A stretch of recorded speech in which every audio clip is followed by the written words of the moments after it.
Çox gözəl sənət əsəridir. Dəyərli sahibkarlar və iş adamları, əgər hər hansı bir qida və eşya obyektlərini açmaq istəyirsinizsə və xüsusən açdığınız fine dining restoranıdırsa, bu məqamları siz bilməlisiniz. Heç bunu bilirdinizmi? Bugünkü təlimimizin mövzusu fine dining restoranını açdıqda mütləq halda vacib məqamlara nəzər yetirməkdən bəhs olunacaq.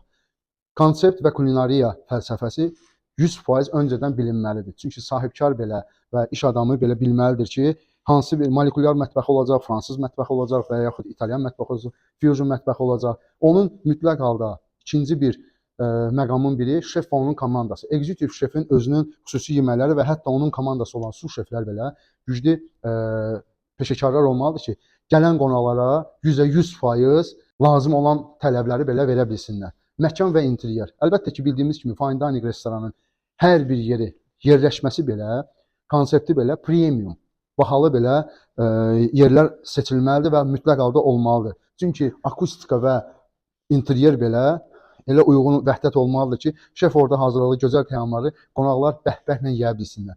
Menyu mühəndisliyi. Burada şefin öz fəlsəfəsi və öz dünyası olmalıdır ki, gələn qonaqlara menyunu yüksək səviyyədə və ən keyfiyyətli mallarla təmin edilməlidir.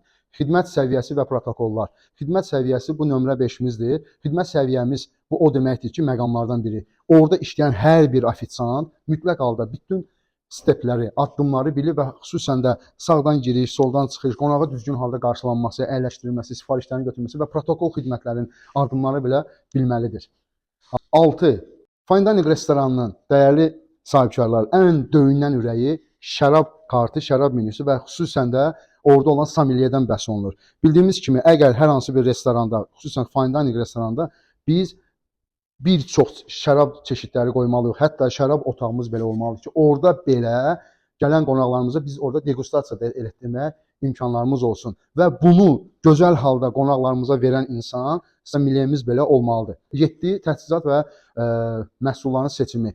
Bildiyimiz qədər və öncədən də vurğuladığım kimi, fine dining restoranında ancaq premium mallar və bahalı bildiyimiz ən yüksək keyfiyyətli mallar belə təchizat təmin etməlidir. Standartlaşdırma və keyfiyyətə nəzarət. Bu, o deməkdir ki, hər hansı bir yeməklər, içkilər qonağa təqdim olunanda düzgün halda eyni insanlara və eyni standartlarla qonağa təqdim olmalıdır. Nömrə 9 qiymət strategiyası və maliyyə nəzarəti. Bu o deməkdir ki, sizin belə fine dining restoranı açdıqda ən böyük xərc tələb edən maddələrdən biridir və waste management və digər aspektləri nəzərə alınır.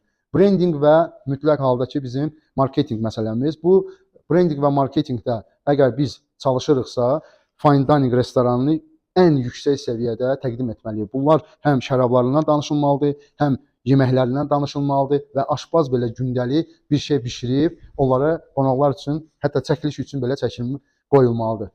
11 isə bizdə bildiyimiz kimi rezervasiya sistemi düzgün halda qurulsa, fine dining restoranında bizlər işlətsək, sahibkar və iş adamı, heç bir problemimiz olmaz. Hamıya uğurlar olsun.